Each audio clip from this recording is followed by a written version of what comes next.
I'm dying on the floor of my own apartment hallway at minus 23 degrees Celsius, and through the door I can hear Saki laughing at something Ryu said. My apartment, my door, and I don't have the strength to be angry anymore. It gets dark, then it gets light. I'm in bed. My bed, the ceiling of my apartment, the water stains shaped like a boot near the window, the same one I've looked at 1,000 times. I sit up, my hands are fine, no frostbite, no pain. The floor heater clicks on automatically like it does every morning at 7. The TV is already on. A news anchor in a sharp gray suit is smiling. The atmospheric injection was completed successfully at 0400 this morning. Scientists from the Global Climate Stabilization Project confirm the chemical dispersal is proceeding within expected parameters. Early projections show surface temperatures should begin declining toward the target range within. I turn the volume down. I know this broadcast. I watched it a month ago, except that month hasn't happened yet. Today is the day they launched it, the day everything started. And the day I died is exactly 30 days from now, on the floor of this hallway, while Saki was warm inside my apartment with another man.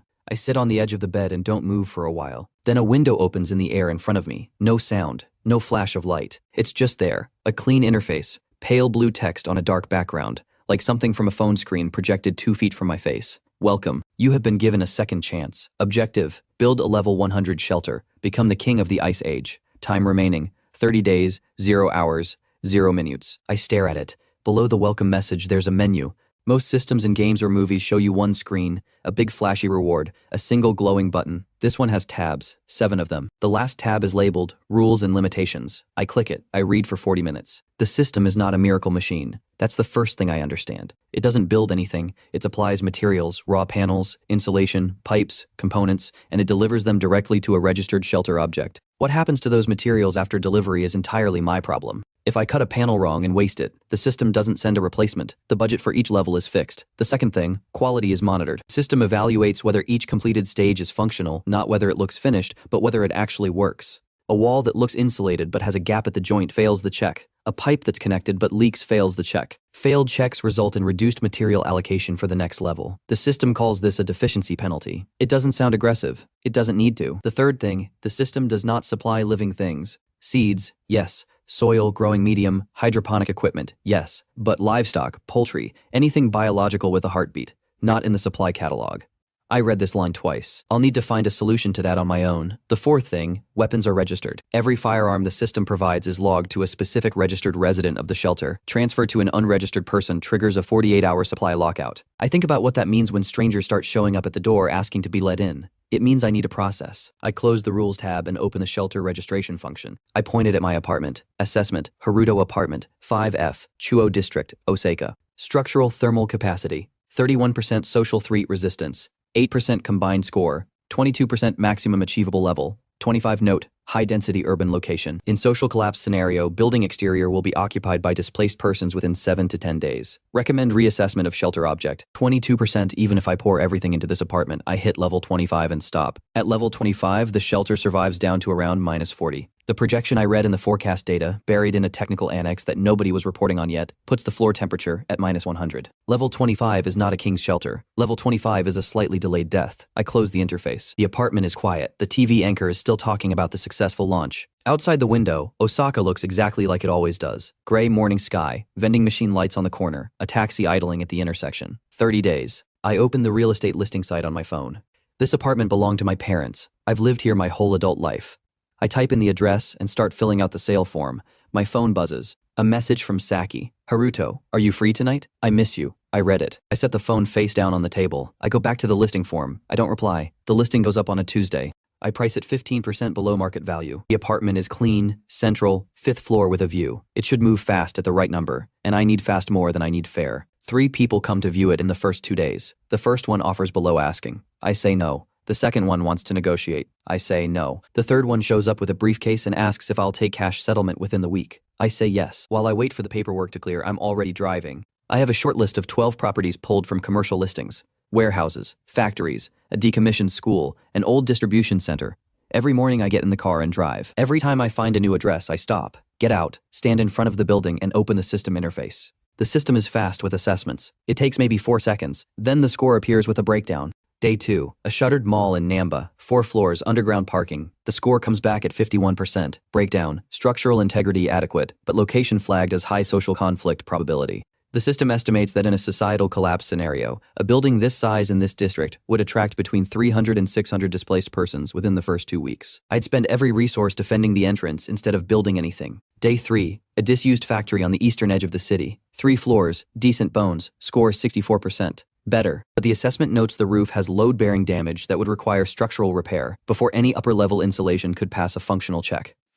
That's money and time I don't have. Day 4, a parking structure near Tennoji. Score, 39%. No natural light, no ventilation options, no water access. The system calls it thermally recoverable, but logistically insolvent. I write that phrase down because I didn't know the system could have opinions. Day 5, I'm driving back from another dead end, a warehouse that looked perfect in the photos and turned out to have half its floor missing when I see the first one. Red spray paint on the concrete divider beside the highway. A kanji I recognize. Renyo possession. Or more precisely, claimed.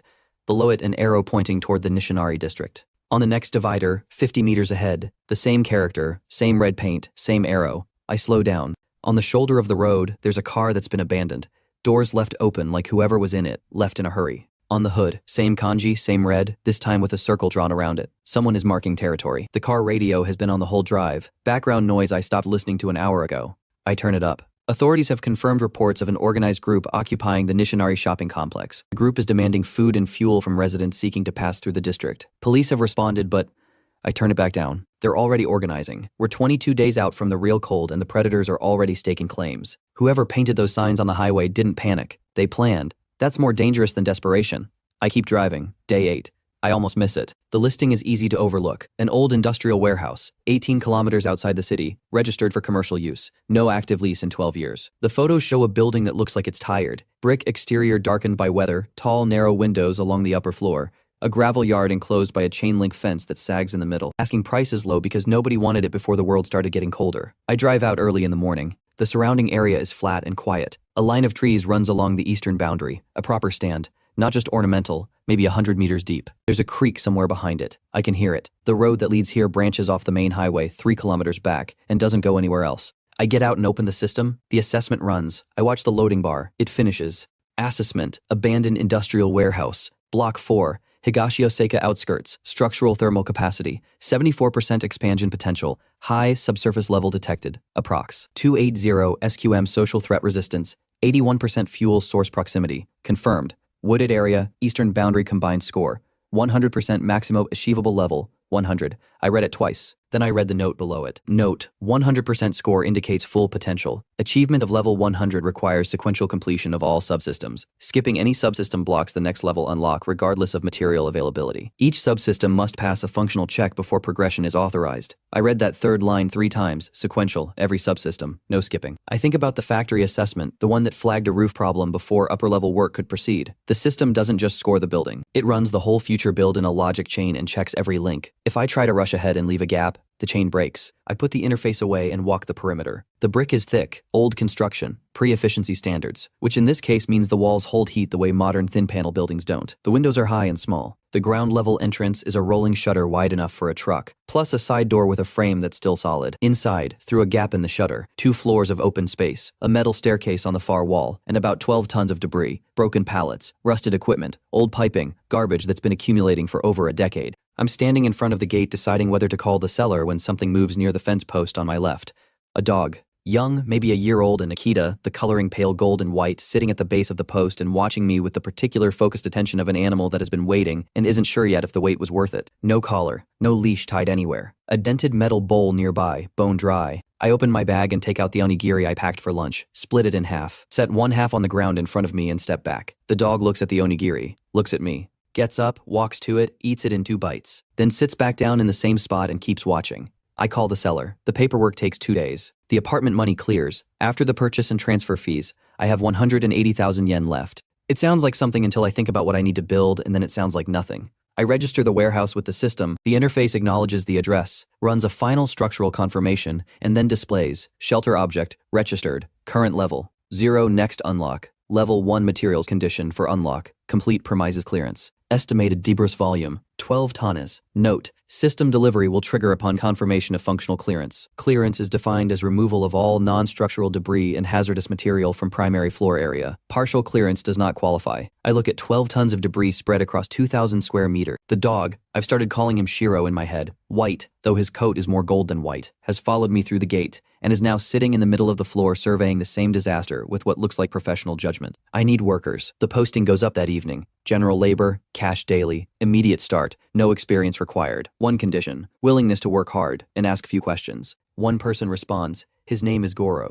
He shows up the next morning in work boots that have seen more construction sites than most contractors, and a jacket that probably cost 3,000 yen in 1998 and has since earned it back twice over. He's 55, maybe 60, built like someone who spent decades carrying things. He walks the full interior of the warehouse without saying anything, checks the wall thickness near the entrance, taps the floor in 2 places, looks up at the ceiling, comes back to where I'm standing. You've never held a drill, he says. Not a question. No. He looks at me for another second. Okay, so you hold the money. He's hired. The clearance takes 4 days. Goro works at a pace that's not fast but never stops. I work alongside him. I'm not useful at anything requiring skill, but I can carry and sort and haul. Shiro patrols the perimeter during the day. Twice he starts barking at the fence line, 2 different people, different days, who are walking slowly past the gate and slowing down to look. Both times they moved on. On the morning of the 5th day, I open the system and the status is updated. Clearance, confirmed. 100% level, 1 materials. Delivering now. The delivery doesn't announce itself. There's no sound, no light. I'm looking at the corner of the warehouse floor, when the materials simply appear: 30 bags of mineral wool insulation, 2 coils of foil backing tape, a box of fasteners, a basic installation guide printed on thick paper. As if they'd always been there and I just hadn't looked at that corner before. Goro sees it. He goes still. He stares at the bags for a long time. Then, all right, we work. Levels 1 through 4 move steadily. The mineral wool goes on the interior walls of the ground floor. Goro leads, I follow. I learn to use the drill. I learn that the foil tape needs to overlap by at least 3 centimeters at every seam, or the system flags it. I find this out the hard way on level 3. I'm working on the east wall, moving fast because the temperature outside is dropping another degree every day now, and the news is starting to sound less confident. I miss a seam overlap. One spot, maybe 2 centimeters short. That evening the interface updates. Level 3 inspection. Deficiency detected. Location. East wall. Section 4. Joint to failure at seam. Risolet. Level 4. Material budget reduced by 15%. Note, deficiency penalty cannot be reversed. Ensure complete functional integrity before marking stage is complete. I show Goro the notification. He reads it. Then he looks at me. It's checking us, he says. It's always checking. I fix the seam. Goro watches me do it without commenting, which from him means approval. Level 5 brings the first real decision. The system presents 2 options for the level 5. Unlock. Option A, enhanced thermal insulation package, increases ground floor thermal retention by 40%. Recommended for temperatures below -30 degrees Celsius. Option B, base electrical generator unit required for activation of electrical subsystems including lighting, water pumps, and surveillance. Without this unit, electrical subsystem unlocks are blocked at all levels. I read both descriptions fully, then I read them again. The problem is clear. Option A is what I need right now. It's getting colder, and the current insulation handles down to around -25. Option B is what I need eventually. Without a generator, I can't unlock cameras, water pumps, or any electronic system, which means the shelter stops developing at a certain point regardless of level, but eventually assumes I'm still alive to get there. I take option A. Then I open my notebook and write, generator, buy secondhand while yen still means something. The next morning I drive to an industrial salvage market 40 minutes away and spend 35,000 yen on a used diesel generator, battered but functional. Goro inspects it for 20 minutes, replaces 2 connections, and declares it adequate. We run a power cable from it to a single overhead work light and turn it on. The warehouse has light. It doesn't look like much. One bare bulb throwing shadows across brick and insulation, but Shiro walks to the center of the floor, sits directly under it, and looks up. Level 5 complete. The walls hold down to -40, outside -9, and dropping. The news anchor from day 1 isn't smiling anymore. 22 days left on the clock. Resources. Level 5 shelter, enhanced insulation, secondhand diesel generator, Goro, 145,000 yen remaining. Shiro. Level 6 delivers partition panels. I count them when they appear. 42 panels, enough for 6 rooms if I plan carefully. I had planned for 8. I open my notebook and look at the layout sketch I drew 3 days ago. Storage room separate from the repair area, workshop separate from the living quarters, a small private room for myself off the main corridor. 6, Goro says, looking at the stack. He's not asking. I know. He crouches down and picks up one of the panels, turns it over. These are good quality, better than what you'd buy. 6 rooms, I say. Storage and workshop have to share. Same wall divided shelf unit down the middle. You can access repair tools from one side and food stocks from the other, without walking through each other's space. Goro stands and looks at the floor plan I've sketched in chalk on the concrete. He studies it for longer than feels comfortable. Then he picks up a drill. You planned 8 and got 6, he says, starting to measure. Most people would complain, you just redrew the lines. He doesn't say anything else about it. The partition work takes 3 days. Goro handles the framing. I handle the panel mounting under his direction. By level 8, the ground floor is no longer a single open space. It's a corridor with doors, walls that stop the wind when someone moves through the building, separate zones for separate functions. It looks like somewhere people could actually live. Level 9 delivers shelving, steel frames, adjustable brackets, a dozen large plastic storage containers with locking lids. The system provides the infrastructure for a proper supply room. What it does not provide is anything to put in it. I take the car into the city. The drive feels different now. The temperature is -14 and the roads are starting to show it. Fewer cars, more abandoned ones, a petrol station on the bypass with a handwritten sign taped to the pump that says "Clode, no supply." The convenience store I stop at has gaps on the shelves where the rice used to be.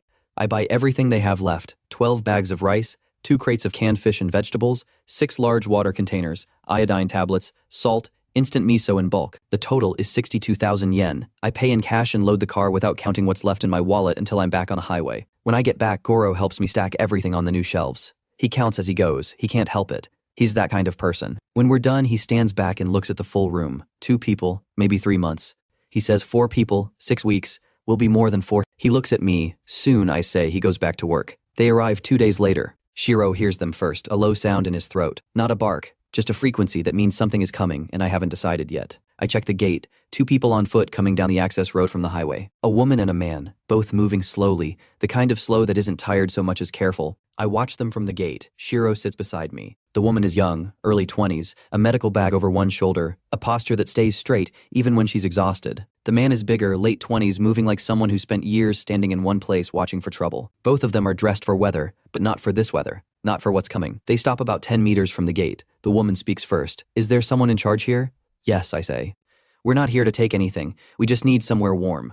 Shiro makes the frequency again, not hostile. Considering, "Do you have skills?" I ask. She blinks. "I'm a nurse." The man says, "Security, 6 years." I open the gate. The condition is the same one I set for Goro and that I'll set for anyone else. You work, you stay. You stop working, you leave. The shelter is not a hotel and I'm not running a charity. Both of them agree without hesitation, which tells me they've been outside long enough to know that terms are better than nothing. Her name is Nana. His name is Ken. They eat, sleep 4 hours, and are both working by the following morning. Nana doing an inventory of the medical supplies I bought. Ken walking the perimeter of the fence with a systematic attention of someone mentally marking every weakness. Good. We need that. Level 11 arrives with a notification I read twice. Level 11 materials. Greenhouse module delivering.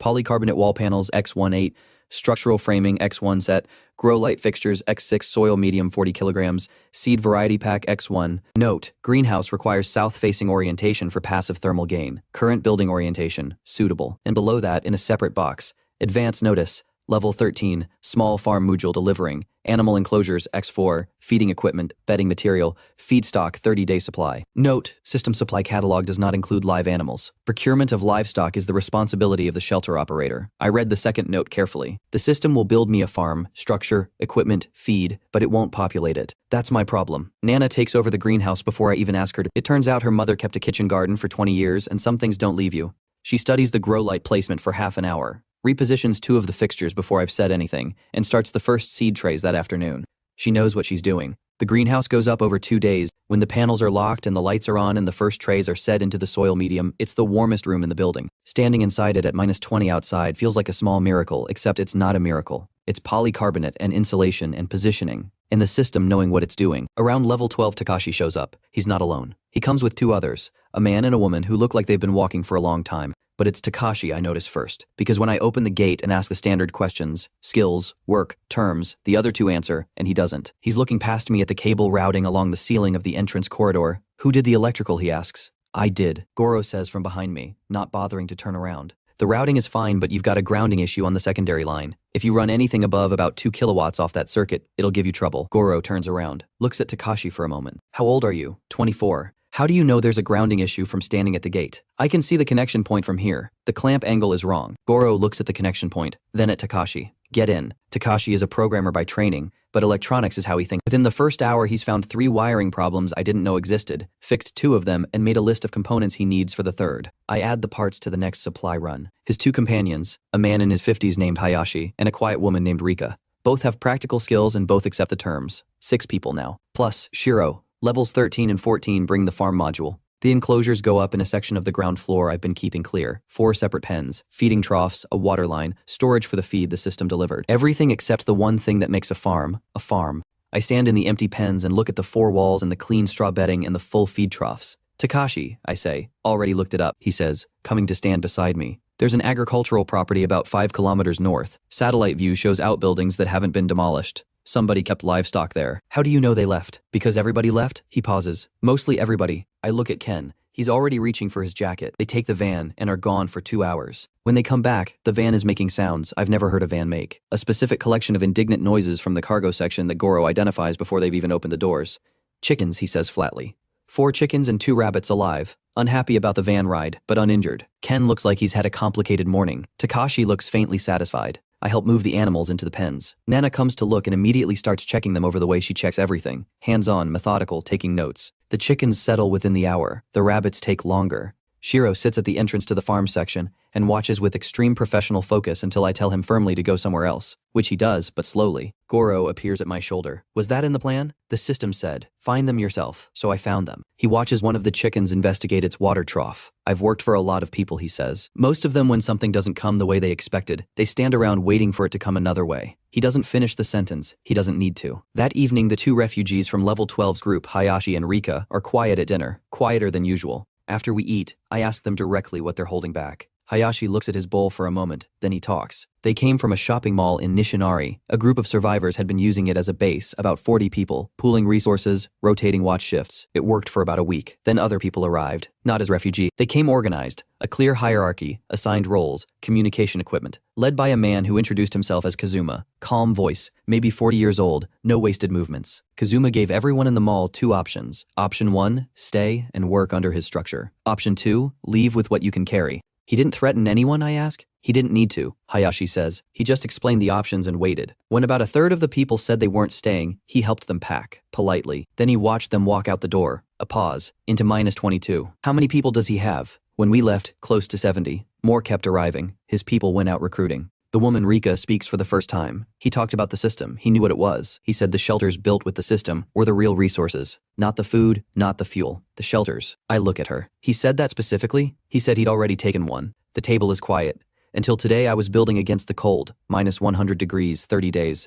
Level 30 minimum to survive. That was the problem. That was the only problem. It isn't anymore. Takashi, I say. He's already looking at me. How quickly can you set up a radio receiver? I want to know what frequency Kazuma's people are using. He thinks for maybe 3 seconds. Give me 2 days and the right components. I write the parts list that night. Resources, level 15. 6 residents plus Shiro. Greenhouse producing. Farm operational. 4 chickens, 2 rabbits. Food supply approximately 2 months for current group. 85,000 yen remaining. 12 days on the clock. 2 threats now. The cold is the one I planned for. Kazuma is the one I didn't. Both are real. Level 16 delivers a kitchen. More precisely, it delivers the components of a kitchen, a commercial-grade gas range with 4 burners, stainless steel prep surfaces, ventilation hood, a sink basin with drain assembly, and 30 meters of copper pipe in 2 diameters. The pipe is for the water system. The system delivers the materials in 1 drop and expects me to figure out the sequence. Goro looks at the copper pipe for a moment, mentally routing it. 2 days, he says. We have 8. Then I'll take 2. He works without stopping for 41 hours.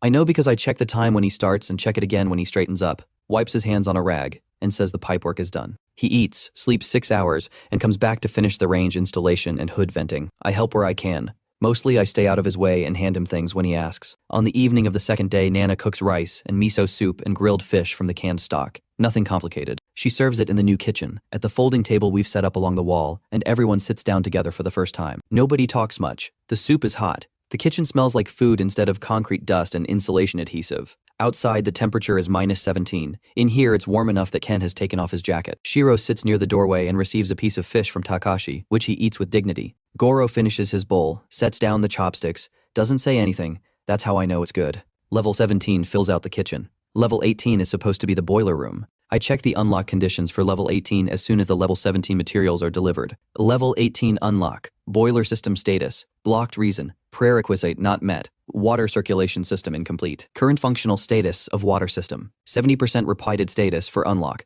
100% action repeated. Complete water circulation loop, including return line and pressure regulation. System will re-evaluate upon reported completion. I find Goro in the workshop section, show him the notification. He reads it. Then he goes to the water system and starts tracing the pipe run with his hand, checking each connection. He finds it in about 3 minutes, a section of return line that he'd planned to finish later, deprioritized because the water was flowing and the sink was working. And it felt done. 70%, he says, mostly to himself. The system doesn't care that the tap works. It checks the whole loop. He doesn't respond to that. He picks up a pipe cutter. The remaining work takes most of a day, the return line, the pressure valve, a flow regulator near the basement access. When it's done, he reports completion through the interface. The system evaluates for about 8 seconds. Water circulation system, functional, 100% level 18 UN lock. Boiler system, now available. I select it immediately. The boiler system components arrive in the basement. This is the right place for it. The underground level is the most thermally stable part of the building, and running heat distribution from the lowest point means the system works with convection instead of against it. Goro understands this without being told. He's already mentally mapped the pipe routing to the upper floors by the time I come downstairs. The installation takes 3 days. It's the most complex thing we've built so far, not because any single part is difficult, but because it has to connect correctly to everything else. The pipe runs have to reach every room. The pressure has to balance across 6 distribution points.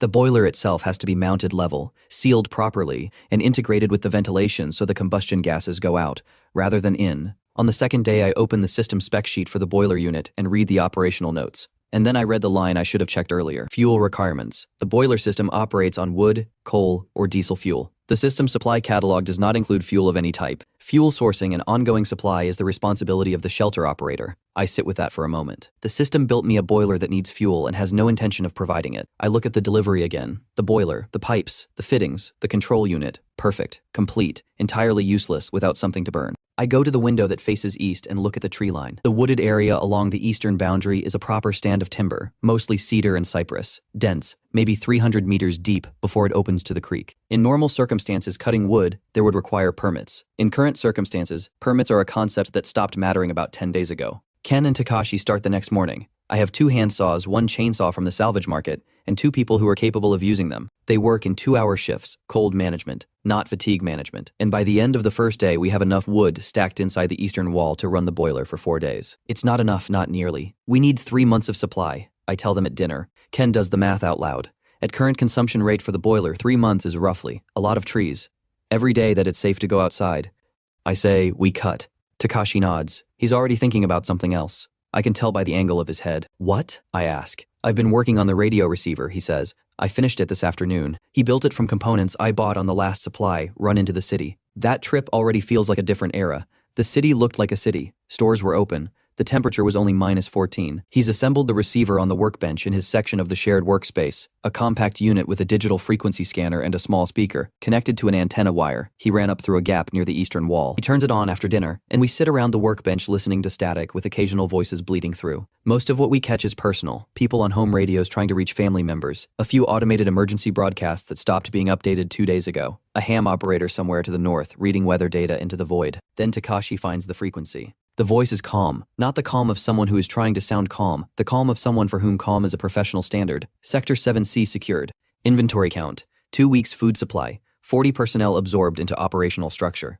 Moving to Sector 9-A. ETA 4 hours. Confirm receipt. A brief pause, then a different voice. Same register. Confirmed. Sector 9A authorized. I look at Takashi. Sector 9A, he says. He pulls up a rough map he's been building from road signs and satellite imagery on his laptop. Points to a location. Approximately 7 kilometers. 7 kilometers. I stand up and walk to the eastern window. It's dark outside. The temperature on the outdoor sensor reads -26. I can see the tree line as a black mass against slightly lighter sky. I think about the voice on the radio. Sector 7C secured. That's not the language of someone improvising. That's grid coordination, inventory reporting, personnel counts. Whoever Kazuma has running communications has done this before. Maybe Kazuma himself has done this before. I go back to the table and mark Sector 9A on Takashi's map. The next evening, Goro comes to find me. He doesn't say anything. He just tilts his head toward the eastern window. I look. On the horizon, in the direction of Sector 9A, a glow. Orange and diffuse, not the sharp point of a light source. Something larger. Fire, Goro says. No, I say, look at the color. Fire is orange-white. That's orange-red, and it's too even. It's flares, signal flares, or something burning continuously on purpose. I watch it for a moment. It's how they mark territory at night, so anyone within 20 kilometers knows that location is taken. Goro stands beside me and watches the glow. Shiro is at the gate facing east, absolutely still. 7 kilometers. Goro says, yes. He goes back to work. He doesn't ask me what I'm planning to do about it because by now he knows I'll tell him when I know. Levels 24 and 25 arrive together, and I read the upgrade options carefully before selecting anything.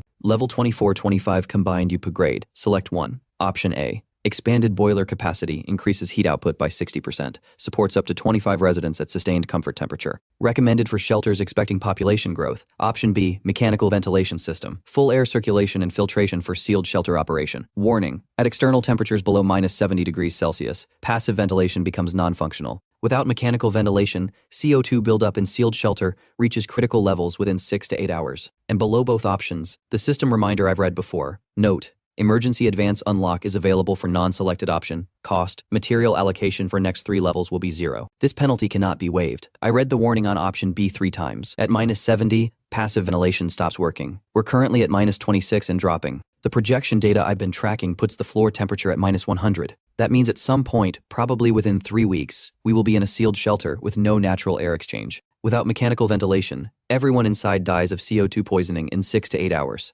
Option A gives us more heat. More heat is good, but more heat means nothing if we suffocate. The problem is the penalty. 3 levels with 0 material allocation means 3 levels where the system delivers empty containers. We lose roughly a week of development time. Materials we would have used for the next phase of construction arrive as nothing. I look at the calendar on my phone, 8 days until peak cold. I select option B and activate the emergency advance unlock. The confirmation appears, ventilation system, unlocked, inossling now. Note, levels 26, 27, and 28 material allocation, 0. This penalty is recorded and cannot be reversed. Goro reads the notification over my shoulder. 3 levels of empty boxes, he says. Yes, he's quiet for a moment. The boiler runs hotter in a sealed space anyway. Efficiency goes up. We probably didn't need the expansion. That's what I thought. You could have just said that. I did the math first. He makes a sound that is not quite a laugh. Goes downstairs to start the ventilation installation. By the end of the day, the mechanical system is running. A quiet, constant movement of air through the building, in through filtered intake, out through sealed exhaust. CO2 monitored by a sensor Takashi mounts above the main corridor. The number on the display sits comfortably in the green range. Outside, -29, 8 days left. Kazuma's people are 7 kilometers away and moving in grid pattern. Inside, warm, breathing, 6 people and a dog who patrols the fence line every 2 hours, whether anyone asks him to or not. The boiler runs on wood.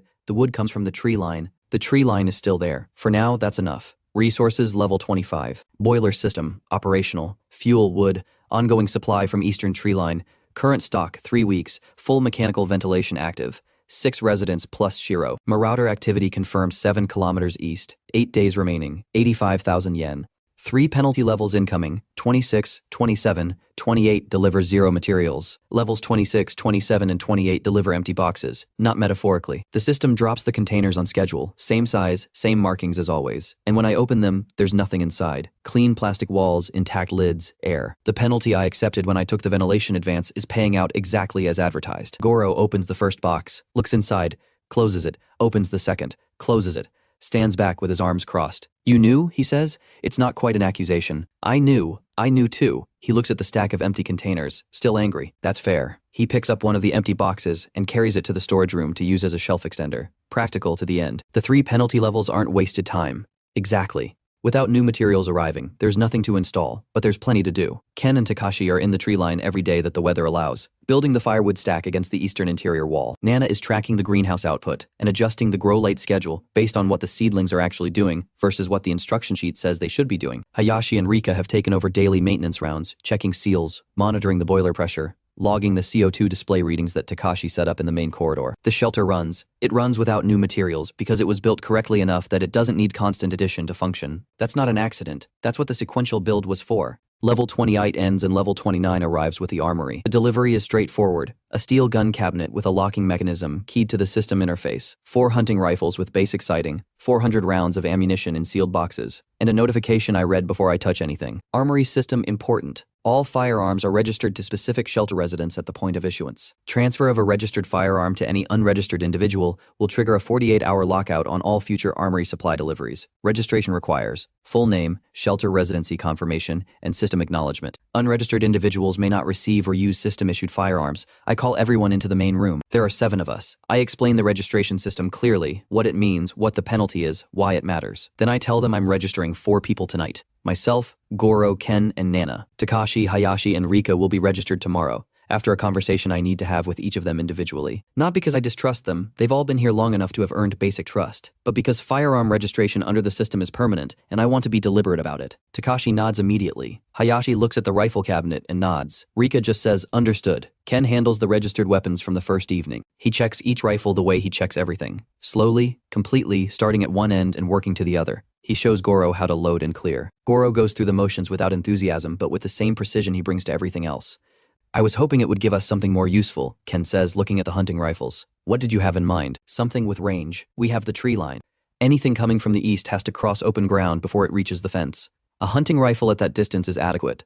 He accepts this without argument. He's thinking about fields of fire. Good. Level 29 also delivers the cameras. 12 units, weatherproof housing, night vision capability with a central recording unit that Takashi has connected to a monitor on the main workbench within 2 hours of delivery. By evening, we can see every approach to the building, the access road from the highway, the eastern perimeter along the tree line, the southern and northern fence lines, the gate. Takashi sits in front of the monitor and doesn't move for a while, not because something is happening, because now he can see everything, and he's learning what normal looks like before something abnormal shows up. Label the cameras, I tell him. Number them. Note the angle and coverage zone. When something happens, I need you to be able to say, camera 4, and have me know exactly what I'm looking at. He starts labeling. Camera 4 faces northeast, covering the stretch of chain link fence that runs along the back of the property toward the tree line. It's the farthest point from the gate. The camera image is slightly darker than the others, the night vision working a little harder at that distance. Shiro wakes me up. He doesn't bark. He stands at the door of my room and makes the low continuous sound, the one that means something is present, and he's already assessed it as a problem.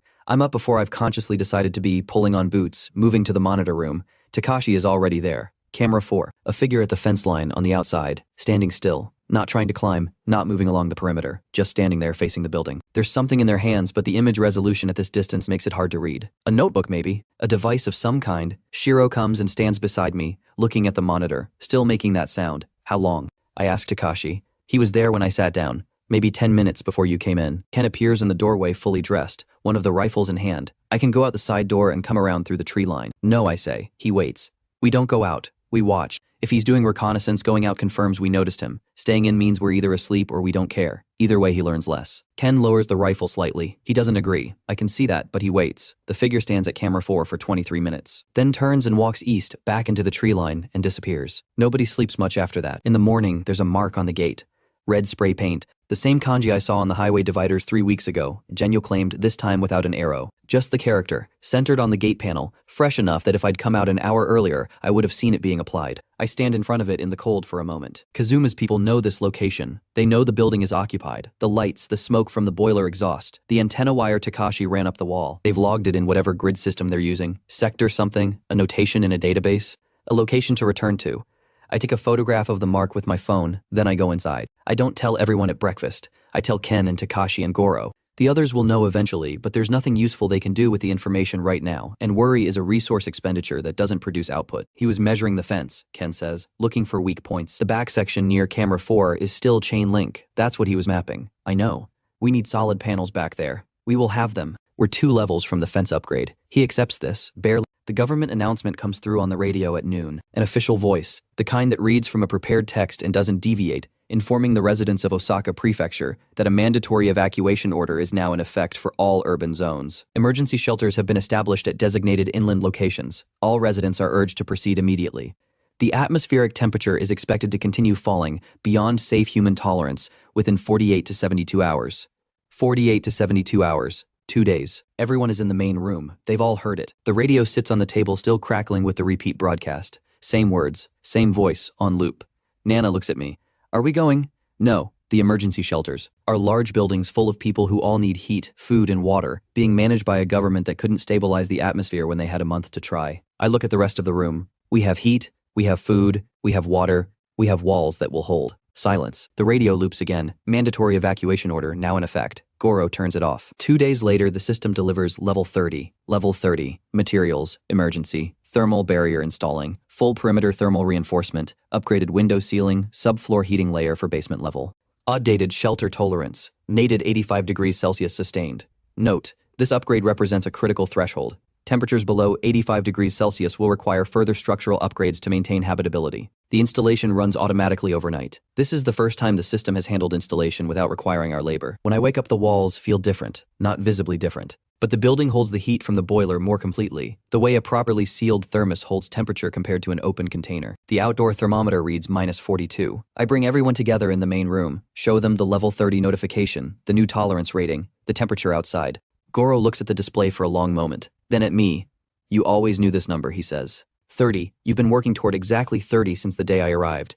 Yes, why 30? Because 30 is where we stop being in immediate danger of dying from the cold and start having room to think about everything else. He nods slowly. And everything else, he says, is the man who painted our gate, among other things. Outside, -42 and falling. 2 days since the evacuation order. The city is emptying. The access road has been quiet for 18 hours. Inside level 30, 7 people. 1 dog who is currently sitting in front of camera 4's monitor image as if he's personally keeping watch. The cold is no longer the only problem. It's not even the biggest one, but we're still here, and the building holds. Resources, level 30, emergency thermal barrier active. Shelter holds to -85 degrees Celsius. 7 residents plus Shiro. Firearms registered for 4 residents, 3 pending. Camera system operational, 12 units. Gate marked by Kazuma's scouts. Location confirmed in their grid. 2 days since evacuation order. City largely empty. Penalty levels completed. Normal material supply resumes at level 31. The roads have been empty for 2 days. Not quiet, empty. The access road that connects us to the highway hasn't seen a moving vehicle since the evacuation order. Occasionally a shape appears on the highway in the distance, visible through the gap in the tree line. Someone on foot,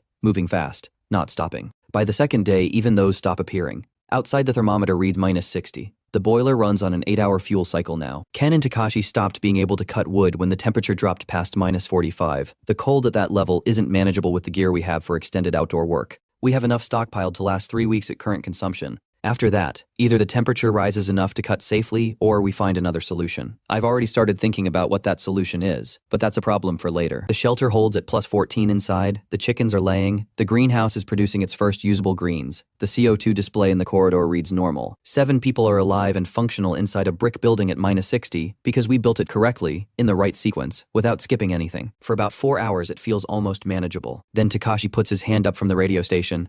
It's directed at us, he says, not a broadcast. Pointed transmission, our specific frequency. Everyone in the main room goes still. The voice that comes through the speaker is clear, despite the distance. Male, probably 40, the kind of calm that doesn't require effort. This is Kazuma. You're operating a good facility. I respect that. A building like yours needs to stay intact and functional, not get burned down by people who don't understand what they have. I'm proposing a working arrangement, 20% of your monthly supplies delivered to a location I'll specify, and in return, your facility operates under our protection. No interference, no forced entry. You have 48 hours to respond on this frequency. The transmission ends, static. Nobody speaks for a moment. Protection from who? Ken says from him. Goro says. He's not being sarcastic. I look at the radio. 20% of monthly supplies sounds like a negotiated number, reasonable on the surface, but 20% to Kazuma means Kazuma knows what we have. It means regular contact, regular inventory confirmation, regular presence at a delivery point. It means the arrangement can be renegotiated upward at any time, from a position of strength, by someone who has 100 people and a vehicle we can't stop.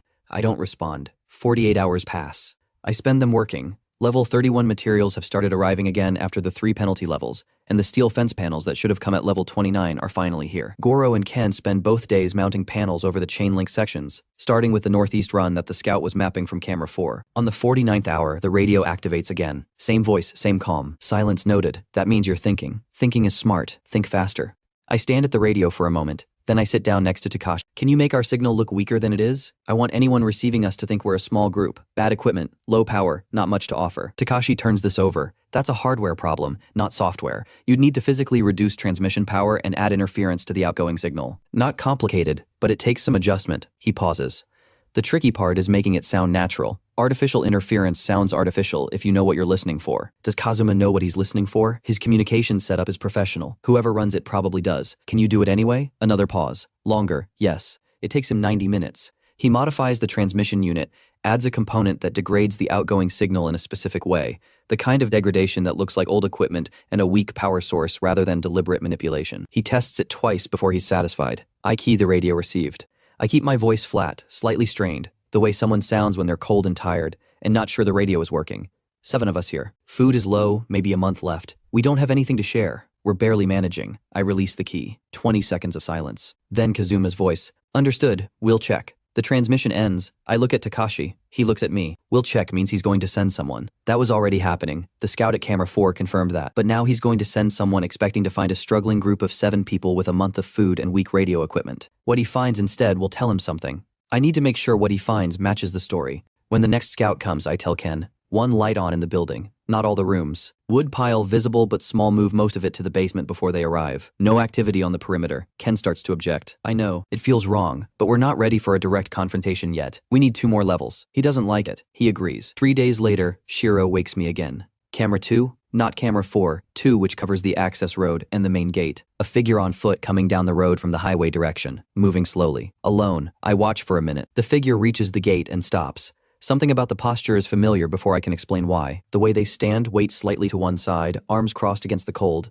I've seen that before. You know her? Ken asks from the doorway. He's been watching the monitor. Yes. I go to the gate myself. She looks up when I open it. Saki, she's dressed for serious cold. She found that much somewhere between the city and here. Her face is wind-burned and she's been walking long enough that she's not quite steady on her feet. But she's standing and her eyes are clear. And when she sees me, she goes through 3 expressions in about 2 seconds. Relief. Then something like guilt. Then something harder to read. Haruto. She looks at my face and the relief shifts. You knew, that's why you stopped answering. It's not a question. Come inside, I say. Same terms as everyone else. You work, you stay. You stop working, you leave. She searches my face for something. Anger maybe? Or the performance of forgiveness she might have been rehearsing on the road. She doesn't find either. Okay, she says. I step back and let her through. Shiro is in the corridor when we come in. He looks at Saki without moving toward her. He doesn't growl, he just watches. The way he watches things he hasn't decided about yet. Saki looks down at him. He looks back. After a moment, he turns and walks toward the farm section, which is where he goes when he's done assessing something and hasn't reached a conclusion. I register Saki in the system that evening. 7th full resident. I note the registration time and date the way I note everything. Nana finds me afterward, in the corridor near the boiler access stairs. Be careful with her, she says. Not loudly, not as a challenge. I know. She nods once and goes back to the greenhouse. She doesn't elaborate and doesn't need to. Nana notices things the way Takashi notices wiring, and Goro notices structural problems. Early, quietly, accurately. She noticed something about Saki in the first hour and she's telling me she noticed it. I already know. But it's useful that she said it. Outside, -63 and dropping. The city is empty. The access road is empty. The radio has been quiet for 3 days since Kazuma said we'll check. Someone is coming to check. We don't know when. Inside, level 30 holding. 7 residents plus Shiro. The fence panels on the northeast run are solid now. The wood supply is in the basement, mostly hidden. 1 light on in the building at night. We look like what Kazuma expects to find for a little while longer. That's enough. Level 31 delivers reinforced wall panels and the first batch of steel fence sections. Goro is standing next to me when they appear. He looks at the stack of solid steel, heavy gauge, pre-drilled for post mounting, each section 2 meters tall. He picks up the nearest panel, checks the edge finish, sets it down. Finally, he says, that's all. He's already calculating the post spacing in his head. The fence work can only happen outside, which means it can only happen when the temperature is survivable. At -63, that means nobody goes out without full thermal coverage. The system delivers 2 thermal work suits at level 33, insulated full-body construction gear with sealed gloves and face protection. Ken and Takashi take them without discussion. They're the 2 people most capable of working fast in difficult conditions, and the suits only fit people in a certain size range, which conveniently describes both of them. They work in 90-minute shifts. 1 outside mounting panels, 1 inside warming up and monitoring the work from camera feed. Goro directs through the window intercom Takashi rigged from spare parts. A simple system, a microphone inside connected to a speaker mounted under the eave outside, so Goro can correct post alignment without suiting up. The fence takes shape section by section over several days. I watch the progress on the camera feeds, the chain link giving way to steel panel, the perimeter becoming something that looks like it means what it says. The northeast run goes first, the section the scout was mapping, then the eastern boundary along the tree line, then north and south. Shiro monitors the construction from inside the fence as it goes up, moving along the sections that are already complete. I notice early on that he doesn't distribute his attention evenly. He spends more time at certain points than others, circling back to the same locations even when nothing is there. The second time I see him do this, I mark the locations on the perimeter diagram. Later, looking at the diagram, I realize each point he keeps returning to is a low spot, a corner, or a gap in sightline coverage. He isn't patrolling randomly. He's checking what needs checking. I mention this to no one, but I start treating his circuits as a supplementary sensor. Level 36 delivers the defense towers. 4 units, modular construction, designed to mount at corner positions on the fence perimeter, integrated rotary weapon system, night vision targeting, remote operation capability. The delivery note describes them as the centerpiece of the Level 36 package. I read the operational specifications. Defense tower system, power requirements. Autonomous operation requires sustained electrical supply of 15 kilowatts minimum. Below this threshold, towers will not initialize. Current registered generator output, 8 kilowatts. Note, power infrastructure upgrade is the responsibility of the shelter operator. The system does not supply fuel or power generation equipment. 8 kilowatts. We need 15. The second-hand diesel generator I bought before the apocalypse, the one Goro fixed and called adequate, is running near its ceiling, just handling the lighting, the boiler controls, the ventilation system, the camera feeds, and Takashi's radio equipment. There's no headroom. The towers are sitting in their crates and will stay there until I solve a power problem. The system has no interest in solving for me. I think back through everything I've been told since people started arriving. Hayashi, when he and Rika first came in, he talked about their route, where they'd come from, what they'd passed. He mentioned a factory complex about 4 kilometers northeast, abandoned, that still had equipment inside because whoever left didn't have time or transport to take it. He specifically said they'd seen a large generator unit through a broken window. I find Hayashi in the workshop. The factory you mentioned when you arrived, the generator you saw, what size was it? He thinks. Industrial. The housing was yellow. That's a commercial rental unit, usually big enough that I couldn't see the top of it clearly through the window. Commercial rental units in that size range run 30 to 50 kilowatts. Even if it's damaged, even if it's only partially functional, 15 kilowatts is achievable. I find Ken and Takashi. They take the van and a trailer and come back in 3 hours. The generator on the trailer is large enough that getting it through the warehouse door requires removing the door frame, which Goro does with the expression of a man who is professionally offended but understands why. The unit is an industrial diesel, 40 kilowatts rated output, with a fuel tank that takes 200 liters. It's been sitting in an unheated factory for weeks, and the startup is rough. Takashi spends an hour on the electrical connections, and Goro replaces 2 components from the part stock before it will run cleanly. When it stabilizes, the power output display reads 38 kilowatts. Goro looks at it, then at Ken and Takashi, then at me. "Where did you know to look?" he asks. "Hayashi told me when he arrived. I filed it." You file everything. Everything that might be useful later usually is. He considers this, decides it's not worth arguing with, goes to start mounting the tower base units. The towers go up over 2 days. Ken oversees the mounting. He's been waiting for this since level 29, and he works with the focused intensity of someone finally doing the job they were built for. The 4 units rise at the corners of the fence perimeter, each one swiveling smoothly through its test range, the targeting system picking up thermal signatures with a clarity that makes the old camera feeds look primitive. When all 4 are online and tested, Ken sits down at the control console Takashi has set up in the main monitoring room. 4 screens, 1 per tower, central override, manual targeting option alongside the automated response system. He sits there for a moment, doesn't say anything. For the first time since he arrived, he looks like he's exactly where he should be. I don't mention it. Some things don't need to be said. Keep them on standby, I tell him. Not active autonomous mode yet. I want manual authorization required before any tower fires. That slows response time. I know. We're not ready to explain automatic weapons fire to anyone who might still be listening officially. And I don't want a deer triggering a tower at 3 in the morning. He accepts this with the slight grimace of someone who thinks I'm being overly careful but can't prove it yet. Levels 37 through 40 fill in the gaps. Reinforced gate mechanism. Secondary interior barrier. A second checkpoint between the outer fence and the building entrance. A dead zone that anyone who gets through the outer fence has to cross before reaching the doors. Motion sensors along the fence interior. Takashi integrates everything into the monitoring station until the main room looks like something between a construction site office and a military operations post. 3 more people arrive during this period. A couple in their 50s named Ozawa and his wife, and a young man named Daisuke, who shows up alone and doesn't say much about where he came from. All 3 pass the standard evaluation. All 3 are registered. The weapons allocation expands accordingly. 10 residents now, plus Shiro. The probe comes on a night when the temperature is minus 71. Shiro wakes first. Not the low-frequency assessment sound, an actual bark short and sharp, from the sleeping area where he's been resting near the base of my door. By the time I reach the monitor room, Takashi is already there, pointing at camera 7. 6 figures, northeast corner of the outer fence, the section that was chain link until 2 weeks ago now, solid steel panel. They know this section was weak before. They don't know it isn't anymore. 4 of them are working on the fence joint, looking for the panel gap that used to be there. 2 are standing back, watching. The towers? Ken is behind me. Hand already on the console. No. I move to the intercom panel, external speaker system that Takashi mounted on the fence line for exactly this kind of situation. Not yet. I key the external speaker. You're in camera coverage. My voice goes out through the fence speakers, flat and clear in the cold. We have rifles on you from 2 positions. Leave the way you came. 4 of the 6. Stop immediately. The 2 in back take a step backward. 2 at the fence continue working. Either they don't believe me or they've been told to press through a bluff.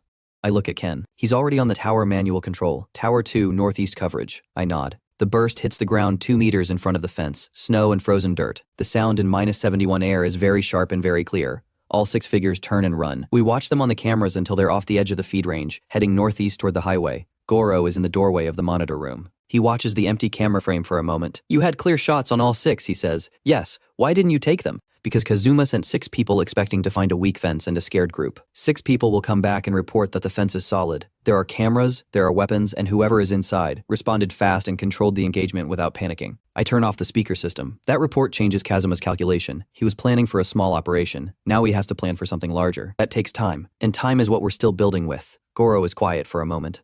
And if he decides larger is worth it, then we'll have built more by the time he gets here. He nods slowly and goes back to bed. Not because he's satisfied, because the logic holds, and he's practical enough to accept logic, even when it doesn't feel like enough. Levels 41 through 50 bring a change I notice before Goro mentions it. The system shifts from delivering raw materials to delivering prefabricated components, wall sections that arrive already assembled, floor modules that lock together, rather than requiring framing from scratch. Equipment housings that mount in an hour instead of a day. The labor requirement per level drops significantly. What used to take 3 days of work takes 1. Goro stands in the middle of a delivery on level 44, looking at a prefabricated room module that arrived in 4 pieces and will become a fully insulated secondary storage room after about 90 minutes of assembly. It's easier, he says. Yes, but you still need to know where it goes, how it connects to what's already there. Whether the sequence makes sense, that's still your job. He nods. Good. He picks up the first module section. I was worried I was becoming decorated. By level 50, the building looks nothing like the derelict warehouse I bought with a discounted listing price and thin optimism. 2 floors fully partitioned and insulated.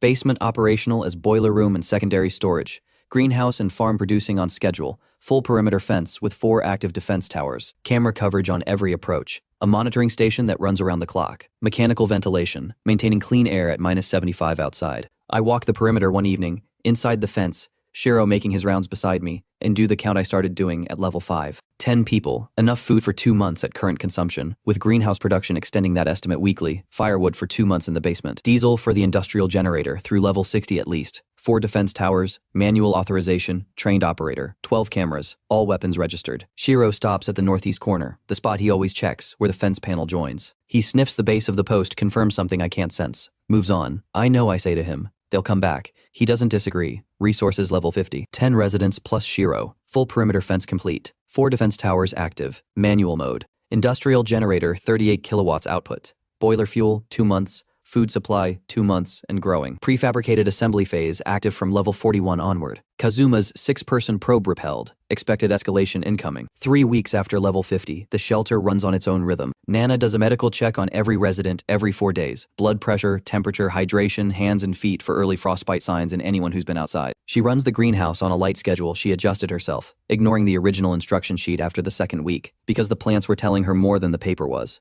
The seedlings she's nursing in the secondary trays will be producing in another 10 days. Goro checks the boiler twice daily, at 6 in the morning and 6 in the evening, the same way a ship's engineer checks the engine room, not because he expects problems, but because the value of a check comes from its consistency. He keeps a log in a small notebook he carries in his jacket pocket. Temperature readings, pressure, fuel consumption, numbers that mean nothing individually and everything as a trend. Ken runs the monitoring station in 12-hour blocks, handing off to Takashi at midnight. He's developed a rotation pattern for the towers. Not random, not fixed, something in between that he calculated to minimize predictability for anyone watching from outside. He doesn't explain his reasoning unless asked. I asked once, he showed me the calculation. It was correct. Takashi sleeps less than anyone, which concerns Nana and doesn't seem to concern him. He runs the radio intercept equipment in parallel with the camera monitoring, keeps logs of everything he hears on Kazuma's frequency, and has started building a map of the Marauder grid system based on sector references in intercepted transmissions. The map is getting detailed. Saki works the kitchen. She learned the inventory system within 2 days, cooks on a rotation that keeps variety in the diet without wasting anything, and is quiet and efficient in a way that could read as guilt or could read as focus. I haven't decided which. The shelter works. 11 people, 1 dog, -78 outside, and everything inside functions because everyone does their part. That's what I built it for. Takashi comes to find me on a Tuesday morning. He doesn't say anything immediately. He sits down at the monitoring workbench, pulls up a secondary display I haven't seen before, and turns it toward me. She's been transmitting twice a day, he says.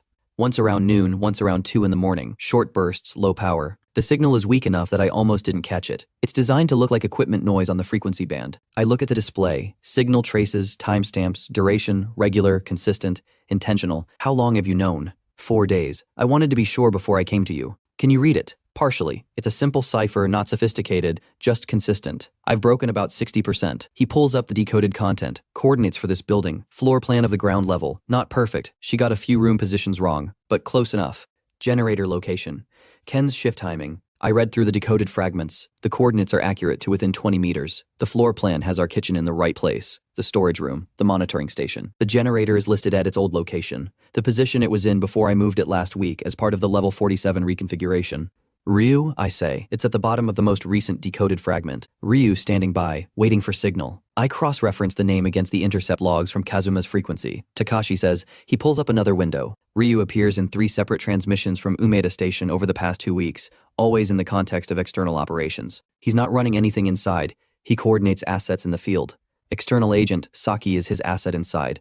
I sit with this for a moment, not because I'm surprised. Nana told me to be careful and she was right, and Shiro has been sleeping lightly whenever Saki moves at night, which I noticed a week ago and filed without acting on. I'm sitting with it because the decision that comes next matters, and I want to make it correctly. Expelling her now is the clean option. Simple, immediate, removes the leak, but Ryu is waiting for a signal. If Saki disappears from transmissions, Ryu reports the channel is burned, and Kazuma adjusts his approach without us learning anything about what that approach was going to be. We lose intelligence and gain nothing except the removal of one person who was already compromised. The other option is more work. I call Goro and Nana into the workshop section after dinner.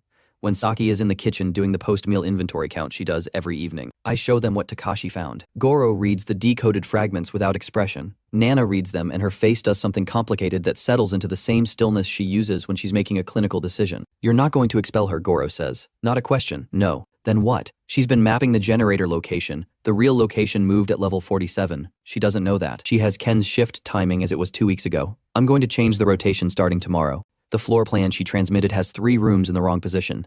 I lay out Takashi's map next to Saki's transmitted version. I'm going to make sure everything she sees from now on matches what she already sent. The generator is in the old location as far as she's concerned. Ken's shift ends at midnight as far as she's concerned. The northeast interior corridor connects to the armory as far as she's concerned. It doesn't. Nana says no, it connects to the secondary but if someone comes through the northeast entry point expecting to reach the armory and find storage crates instead, they lose 30 seconds of orientation in the wrong room. I look at them both. 30 seconds matters. Goro is quiet for a moment. You're feeding her a map with wrong turns in it. I'm feeding her the map she already has, with a few corrections that happen to be incorrect. She won't notice because she'll see what she expects to see. He thinks about this the way he thinks about structural problems, checking the load-bearing points, looking for where it fails. If she figures out she's been caught, he says finally. Nana finishes the sentence. She panics and signals early. She won't figure it out, I say. Everything looks normal. I'm not changing her routine, not changing how anyone treats her, not changing anything visible. The only things that change are the ones she can't directly observe. The generator location, the shift rotation, the corridor connection. She'll transmit what she sees, and what she sees will be what I want Ryu to believe.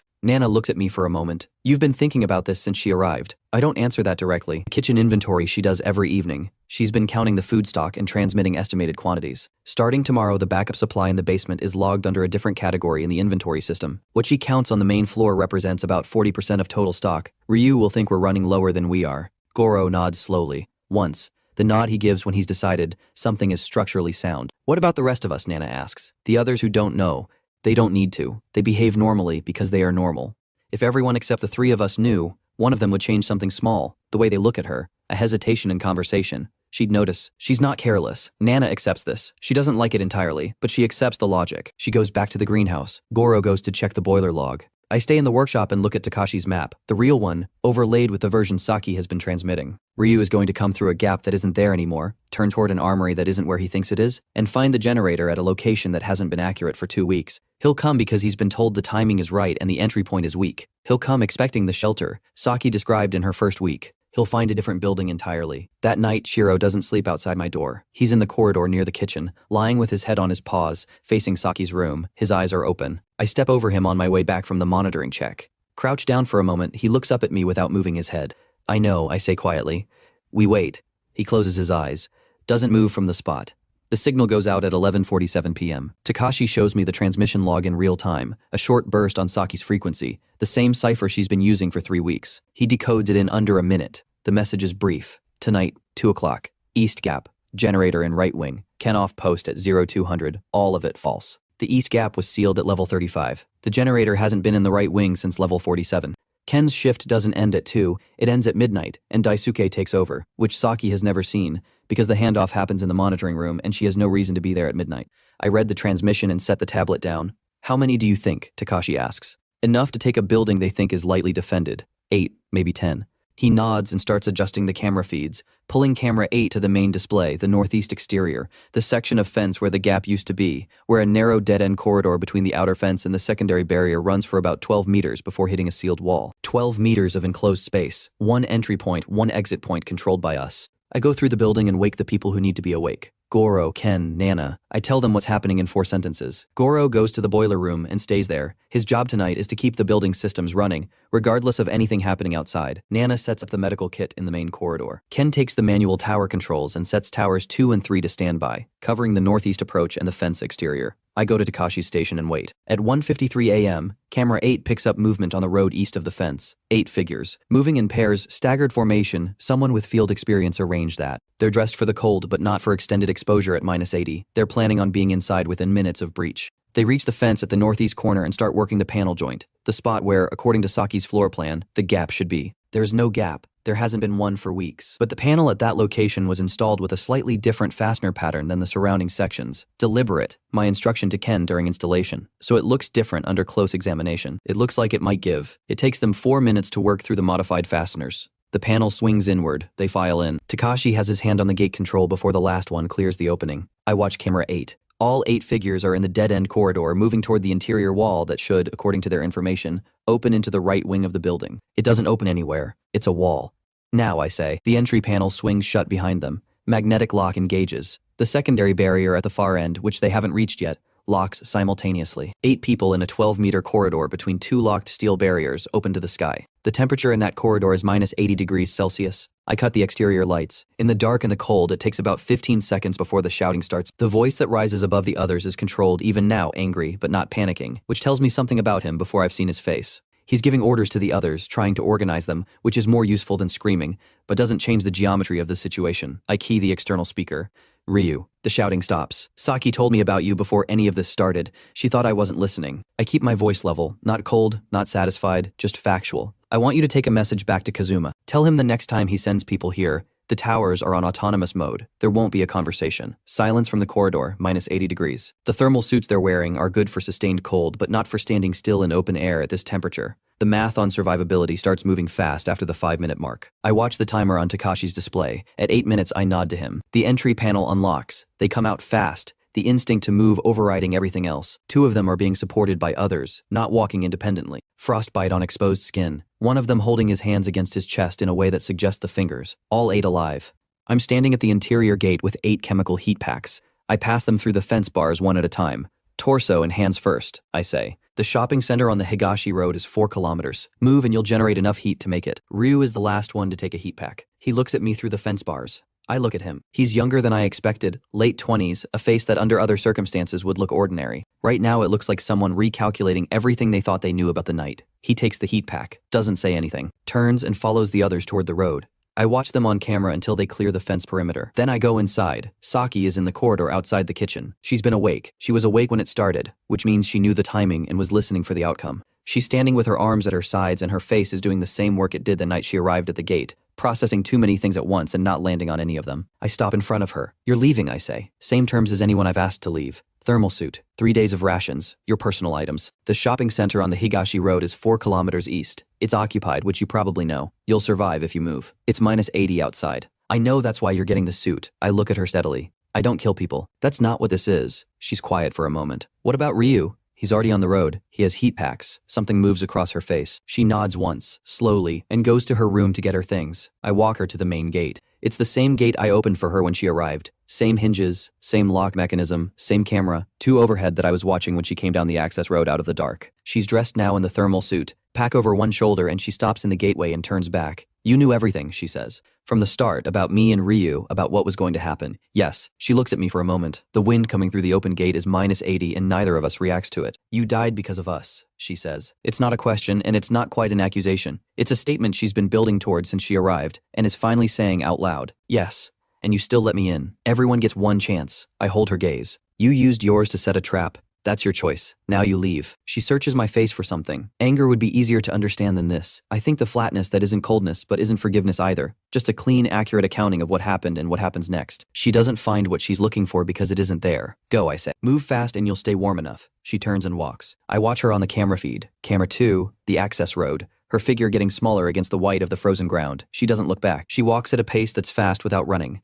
The pace of someone who has accepted the situation and is applying themselves to surviving it. At the edge of the camera's range, she turns east toward the Higashi Road. Then she's gone. Shiro is sitting beside me at the gate. He watches the empty access road for a moment after she's out of the camera frame. His ears are forward and his eyes are steady, the posture of an animal that has finished assessing something and reached a conclusion. Then he turns away from the gate and sits down next to me, facing the building. Done. What's outside is outside. What's inside needs looking after. I close the gate and lock it. Yeah, I say. We go back inside. In the morning, I redistribute Saki's registered items, reallocate her food portion to the general stock, and update the resident count in the system. 10 residents, plus Shiro. I update the armory registration, remove Saki's allocation. She was never registered for a weapon, but the system tracks all residents and the log needs to be accurate. Then I sit down with Takashi's intercept map and look at the sector grid he's been building. Ryu reached the shopping center, or he didn't. Either way, he has a message for Kazuma. Kazuma will hear that the trap worked in reverse, that the building knew he was coming, that the entry point was prepared, that someone inside was running a counter-operation with clean execution, and that the next approach will need to be something different, something larger, something that doesn't rely on a single agent and a single gap in a fence. That's the message I wanted him to receive.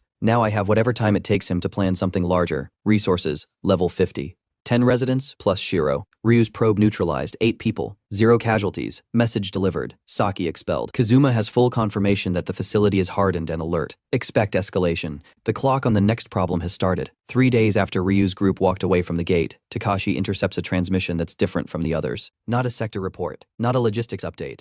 A single short message on a frequency they don't usually use for operational coordination, closer to a command channel, the kind of traffic that gets handled at a different level. Kazuma moving to location personally. Purpose, negotiation. Repeat, not a raid.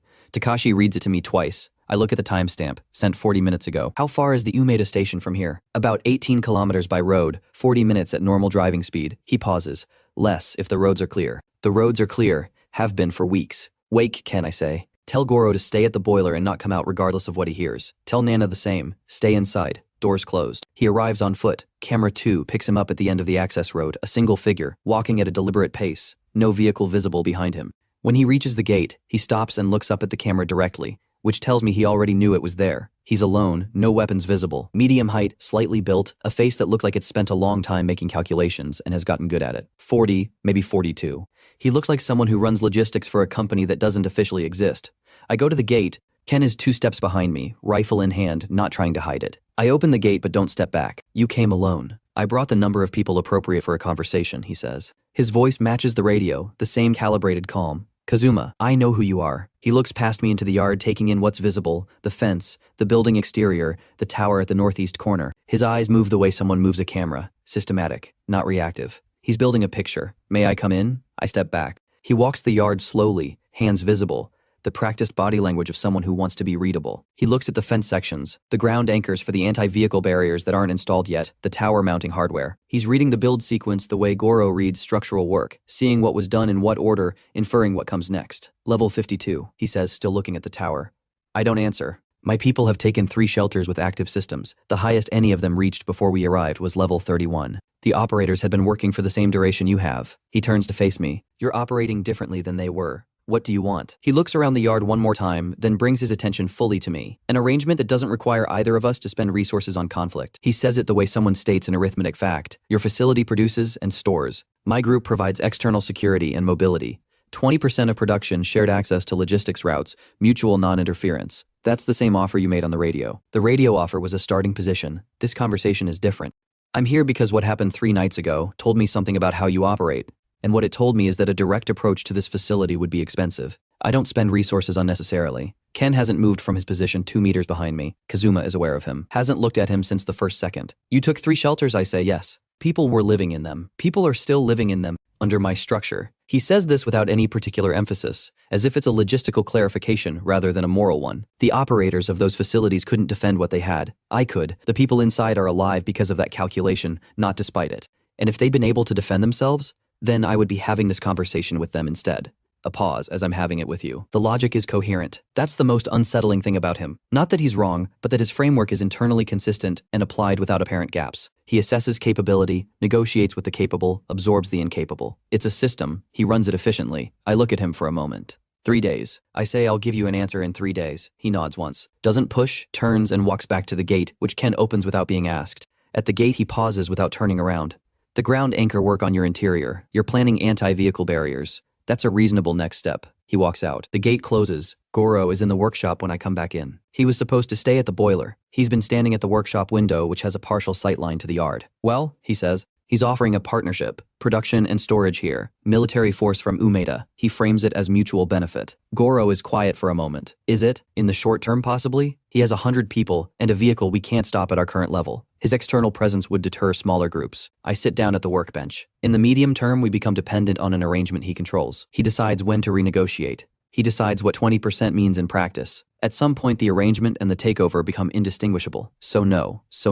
But not yet. I look at the level 56 unlock I've been planning toward for 2 weeks. He'll give us 3 days because he said he would, and because he's watching what we do with them. He wants to see if we panic, accelerate construction, try to communicate with other groups. Any of those things tells him something. Goro crosses his arms. He won't wait the full 3 days. No, he'll push on day 2 to see how we respond under pressure. That's also information for him. I stand up, which means we have roughly 36 hours before this conversation moves to the next phase. I need everyone together. I call all 10 residents into the main room. I tell them everything, not a summary, everything. Kazuma's group, the Umeda station, the sector grid Takashi has been mapping, the 3 shelters already taken, the probe 3 nights ago, tonight's meeting. I tell them what I think Kazuma's timeline is and what I think his actual objective is. I tell them the answer is no, and I tell them what no means in practical terms. Nobody speaks for a moment after I finish. Then Ozawa, the quiet man in his 50s who has been here since level 40 and has never once asked me what the plan is, says, "What do you need us to do?" That's the whole conversation. Levels 53 through 55 go to the secondary interior barrier, a second defensive line between the outer fence and the building entrance, turning the approach into a channeled corridor that funnels anyone who breaches the fence into a killing ground with no lateral movement. Ken designs the layout. Goro builds it. Daisuke and Hayashi handle material placement under Goro's direction. Level 56 delivers the anti-vehicle barrier system. I've been working toward this specific unlock for 2 weeks, sequencing the builds to reach it before Kazuma's patience runs out. The delivery is substantial. 18 heavy steel barrier units, each weighing several hundred kilograms, designed to be set in concrete foundations and stop a vehicle at speed. I read the installation specifications. Anti-vehicle barrier system, annihilation. Standard installation requires poured concrete foundation.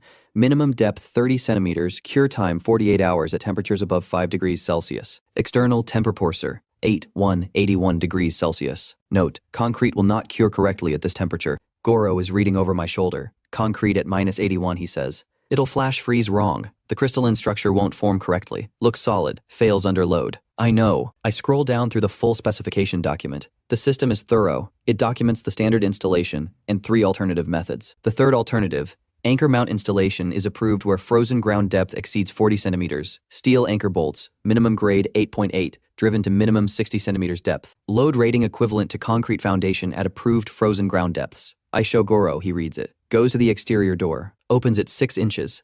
A blast of -81 air. He looks down at the ground. The frost line is visible even from the threshold. The ground is iron hard and pale to a depth that by any reasonable estimate extends well past 40 centimeters. He closes the door. 1.5 meters minimum, he says. Ground's been frozen solid for 6 weeks. Can you drive the anchors? Hydraulic driver, grade 8.8 bolts, pre-drilled pilot holes. He's already making a list in his head. Yes. The barriers go in over 2 days. Ken and Goro work the exterior in thermal suits, drilling pilot holes, driving anchors, mounting the steel units in the approach lane outside the main gate and at the 2 secondary access points. The barriers sit low and heavy and are not going anywhere. The anchor bolts are set into frozen ground that is, for practical purposes, more reliable than cured concrete would have been at the correct temperature. When the last unit is in place, Goro stands back and looks at the approach lane. A vehicle hits that at speed, he says. The vehicle loses. That's the intention. He nods, goes inside. On the second day, the radio activates. Kazuma's voice, calm as always. You're taking too long to think. I'm at the monitoring station. Takashi is beside me, already recording. I look at the timestamp, 41 hours since he left the yard.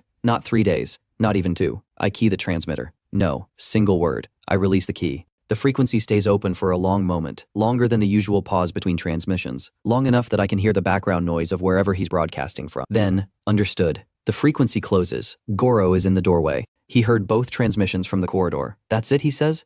That's it for tonight. I pull up the full camera feed across all 12 units. The approaches are empty. The barriers are in place. The towers are on standby. He said, understood, not finished. There's a difference. I update the system log. Level 58, 12 residents, anti-vehicle barriers installed on anchor mounts, full weapons registration complete for all residents, firewood reserve extended to 3 months, towers on standby, manual authorization. Outside, -83, silent. The answer is no. He understood the answer is no. Everything that comes next will come from that understanding. Resources, level 58.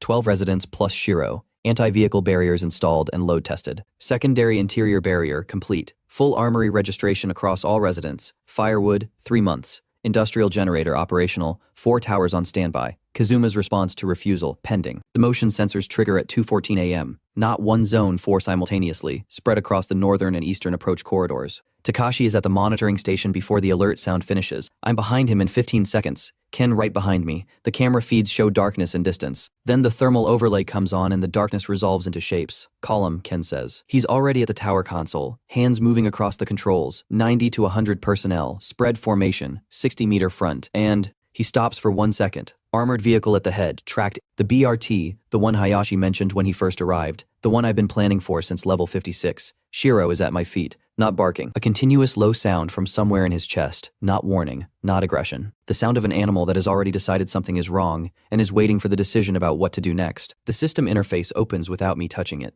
Level 58 notification. Perimeter breach detected. Multiple approach vectors. Unlocked. Autonomous tower mode upon first perimeter breach. In autonomous mode, towers will engage confirmed hostile targets without manual authorization. Current tower status. Standby. Manual authorization required. I read it. Close the interface. Manual stays manual. Autonomous mode means the towers make decisions. I make decisions. The column stops at 600 meters.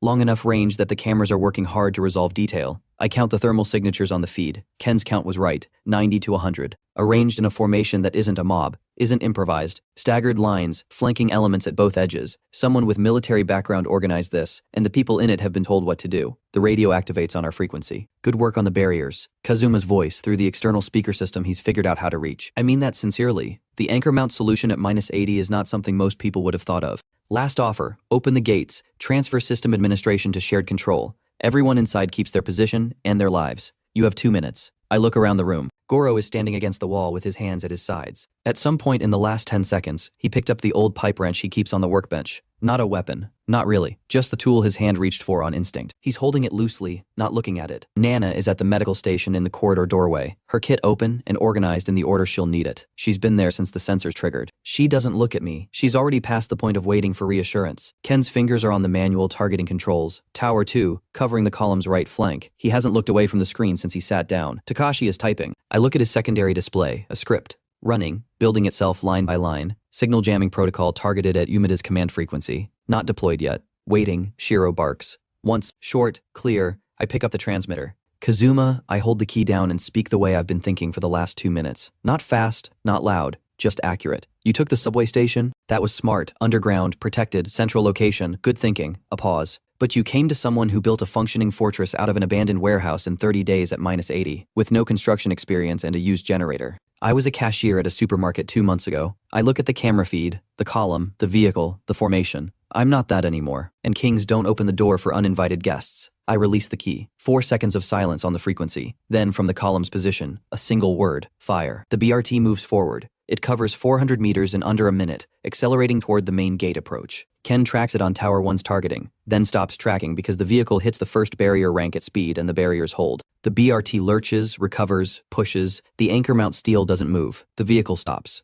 The first shots hit the outer gate. Small arms concentrated on the lock mechanism. Tower 2 opens up on the column's right flank. Ken, manual controlled bursts at ground level, not at bodies. Warning fire. The same logic as the probe 3 nights ago, except this time the column doesn't stop and turn around. They were briefed for this. They knew there would be return fire. The system interface opens again. 2 additional shelters with active systems detected. Locations, 28 kilometers northeast, 41 kilometers north. Status, under assault. Assessment, coordinated simultaneous attack, 3 targets. I read it once, 3 targets. All at the same time. Kazuma didn't come here because this is the priority. He came here because he's hitting everything at once, splitting defensive attention, preventing any one facility from supporting the others. It's the correct tactical decision. He thought it through. Takashi, running, he says. The script is already deployed. Umeda's command frequency is filling with noise, clean interference that looks like equipment failure rather than jamming. Kazuma's column can still communicate internally, but the coordination traffic back to the station is gone. How long does that hold? Until they switch to a backup frequency. Maybe 10 minutes, maybe 30 if they didn't plan for it.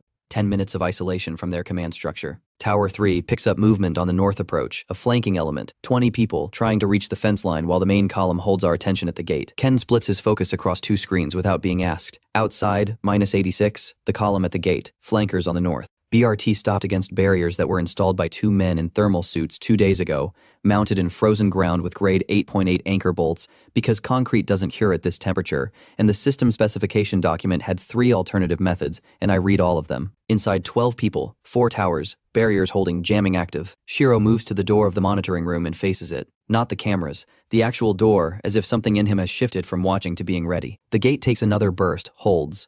The assault has begun and the building is still standing, and there are 42 levels left to build. The north flank is the first real problem. Ken splits his attention across Tower 2 and Tower 3 simultaneously. Main column at the gate on one screen, 20 flankers pushing toward the north fence line on the other. He handles both for about 11 minutes before the flankers find the gap. Not a structural gap. A coverage gap, a 12-meter section of north fence where Tower 3's rotation arc has a 3-second blind spot at the far edge of its sweep. Ken mapped it himself when he set the patrol pattern. He knows exactly where it is, but he has 90 people at the front gate and 20 on the north side in 2 hands. 3 of the flankers get through the fence before Tower 3 comes back around. Takashi sees them on camera 8. 3 inside the outer perimeter, moving toward the secondary barrier. Ken, north interior, I say. He transfers Tower 3 to autonomous on the north exterior, the first time I've allowed it tonight, covering the fence line he can't watch manually, and swings camera 8's feed to his primary screen. The 3 figures inside are moving fast, using the dead space between the outer fence and the secondary barrier. They're heading for the gap in the secondary barrier's coverage, which they must have been briefed on. They weren't briefed on Shiro. The dog moves before I can say anything. He was at the monitoring room door, then he isn't. I hear him in the corridor. Then the exterior sound insulation takes over and I don't hear anything for 40 seconds. Then Shiro is back in the doorway, a cut above his left eye bleeding into his fur. He shakes his head once, looks at me, and moves to his position at my feet. Camera 8, I say. 3 figures, down, not dead, moving, but not moving toward anything. Shiro bought enough time for the secondary barrier's lock to engage automatically. They're in the dead zone, contained. Nana, I say into the corridor intercom. I see him, she says. She's already moving. At the gate, the BRT makes a second run at the barriers. The driver has figured out that straight-on impact isn't working and tries to angle the vehicle to catch the edge of the barrier rank, where the anchor spacing is wider. It's a reasonable idea. It gets the vehicle 2 meters further than the first attempt before the corner barrier catches the track housing, and the BRT stops again. Engine grinding. Tower 1 puts a burst into the vehicle's optical systems. Ken, precise, not trying to kill the crew, trying to blind the driver. The BRT reverses, slowly. Outside on the main column, Takashi's jamming has been running for 19 minutes. At minute 22, the frequency traffic changes. Kazuma's people have switched to a backup channel. The jamming script catches it in 40 seconds and extends coverage. But those 40 seconds of open communication produced orders I can see being executed. The column is consolidating, pulling the flankers back, tightening the formation. That's a withdrawal pattern, not an assault pattern. He's regrouping, Ken says. He's doing the math. I say, column stalled, BRT stopped, flankers pulled back. He came with a plan. And the plan ran into barriers that shouldn't have been possible at this temperature. He's reassessing, or he's repositioning for a second push. Watch the BRT. The armored vehicle reverses another 10 meters, stops. Its main weapon stays cold. He never intended to level the building, just to breach the gate. The gate hasn't breached. At 28 minutes of assault, with his communications disrupted and his 3 primary objectives unfulfilled, Kazuma makes the decision I knew he'd eventually make. The column begins moving east. Away from the gate, it takes 11 minutes for them to clear the camera range. The 3 contained figures in the secondary dead zone are still there. Kazuma left them. Either he doesn't know they're pinned, or he made a calculation that going back for 3 people wasn't worth extending the engagement. Ken sits back from the console. The monitoring room is quiet except for the ventilation hum and Nana working on Shiro in the corridor behind us. We do damage assessment at first light. The outer fence took the worst of it.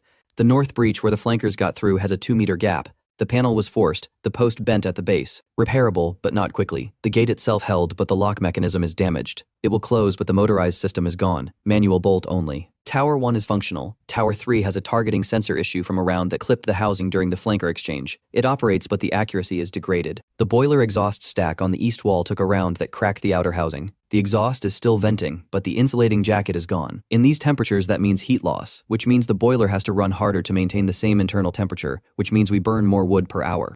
I open the system interface. Daged assessment post-engagement. North fence breach detected 2.1 m gap post-failure. Gate mechanism, motorized system non-functional. Tower 3, targeting degraded. Accuracy, reduced 40%. Boiler exhaust, thermal insulation compromised. Efficiency minus 22%. Secondary barrier, impact stress detected. Integrity at 74%. Effective shelter level recalculated, 45. I read the number 45. We were at 58 when the assault started. The physical damage to the fence, the gate, the tower, and the boiler exhaust has dropped the system's functional assessment by 13 levels. At level 45, the thermal tolerance is adequate. We won't freeze.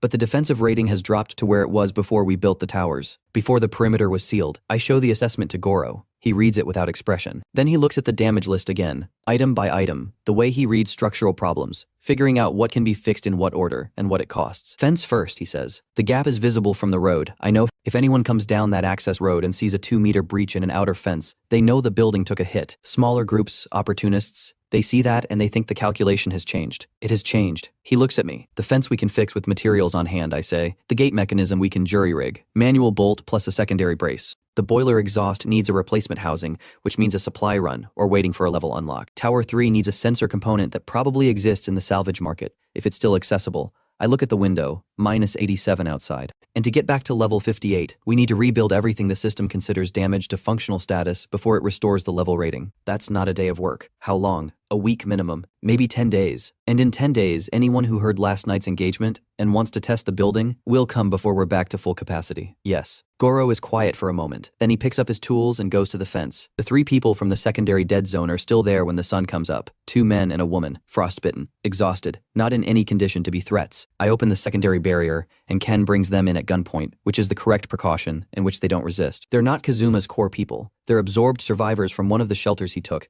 assigned to the flanking unit because they were expendable. The woman has medical training, which Nana establishes in about 3 minutes. One of the men did construction work before the cold. The other one says he can cook.